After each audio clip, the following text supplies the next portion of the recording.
പൊടി പിടിച്ച് കിടന്ന ഈ ഒരു കാർഡ്ബോർഡ് ഷീറ്റിനും ഇത് ആകെ എടുക്കണ ചിരട്ടയ്ക്കും നമുക്കൊരു മേക്ക് ഓവർ കൊടുത്താലോ? ചുമ്മാ ഒരു മേക്ക് ഓവർ അല്ല കേട്ടോ, ഒരു എസ്തെറ്റിക് വൺ. കണ്ടോ, ഇതാണ് ഐറ്റം.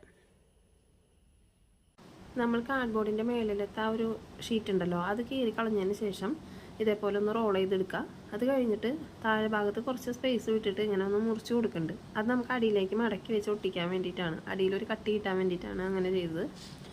ഇനി അതിൻ്റെ മേളിൽ നമ്മൾ നേരത്തെ എടുത്തു വെച്ചിട്ടുള്ള ചിരട്ട അങ്ങനെ കമത്തി കൊടുക്കുകയാണ്. ചിരട്ട ഞാൻ ഒട്ടിച്ചിട്ടില്ല, ചുമ്മാ വെക്കാനുള്ളൂ. നിങ്ങൾക്ക് ഒട്ടിക്കണമെന്നുണ്ടെങ്കിൽ ഒട്ടിക്കാം.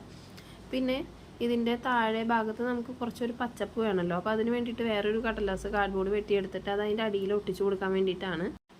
ഞാൻ പണ്ട് സ്കൂളിൽ പഠിക്കുന്ന ടൈമിലേ ഇതേപോലത്തെ ഒരു ക്രാഫ്റ്റ് ഞാൻ ചെയ്തിട്ടുണ്ട്. അന്ന് ഇതുപോലെ കാർഡ്ബോർഡ് മാത്രം വെച്ചിട്ടാണ് ഉണ്ടാക്കിക്കൊണ്ടിരുന്നത്. ഞാനും അമ്മയും കൂടിയിട്ട് അന്ന് നൈറ്റ്, അന്ന് ഞങ്ങളുടെ വീട്ടിൽ കറണ്ടൊന്നും ഉണ്ടായിട്ടില്ല കേട്ടോ, മണ്ണെണ്ണ വിളക്കായിരുന്നു. അപ്പോൾ അതിൻ്റെ വെട്ടത്തിലിരുന്നിട്ട് ഞങ്ങൾ ഇത് നൈറ്റാണ് ഉണ്ടാക്കിയത്. ഇപ്പം ഞാൻ ഇത് ഉണ്ടാക്കിയപ്പോൾ എനിക്ക് ആ ഓർമ്മ വന്നു. അന്ന് ഞങ്ങൾ ഉണ്ടാക്കിയപ്പോൾ കളറിങ് ഒന്നും ചെയ്തിട്ടുണ്ടായില്ല കേട്ടോ, അന്ന് അങ്ങനെയുള്ള ഐഡിയ ഒക്കെ കുറവായിരുന്നു. ഇപ്പോൾ അതേ കളറൊക്കെ ചെയ്തെടുത്തിട്ടുണ്ട്. ഇനി നമുക്കിത് രണ്ടും കൂടെ ഒന്ന് ഒട്ടിച്ചു കൊടുക്കാം. മേളിൽ ചിരട്ട വെച്ച് കൊടുക്കുക.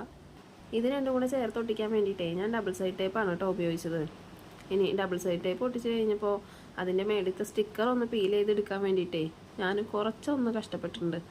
ഇത്രയും ചെയ്യാൻ വേണ്ടിയിട്ട് ഇത്രയും പാടില്ലായിരുന്നു. അങ്ങനെ ഒട്ടിച്ചു കൊടുത്തു. ഒരു വീടാവുമ്പോൾ 2 മരം വേണ്ടേ, അപ്പോൾ ഇത് ഇവിടുത്തെ ഫ്ലവർ വേസിൽ ഉണ്ടായിരുന്നതാണ്. അതങ്ങനെ കട്ട് ചെയ്തെടുത്ത് ഇവിടെ ഒട്ടിച്ചു കൊടുത്തേക്കാണ്. ഇത്രയേ ഉള്ളൂ. നമ്മളുടെ ക്രാഫ്റ്റ് റെഡി ആയിട്ടുണ്ട്.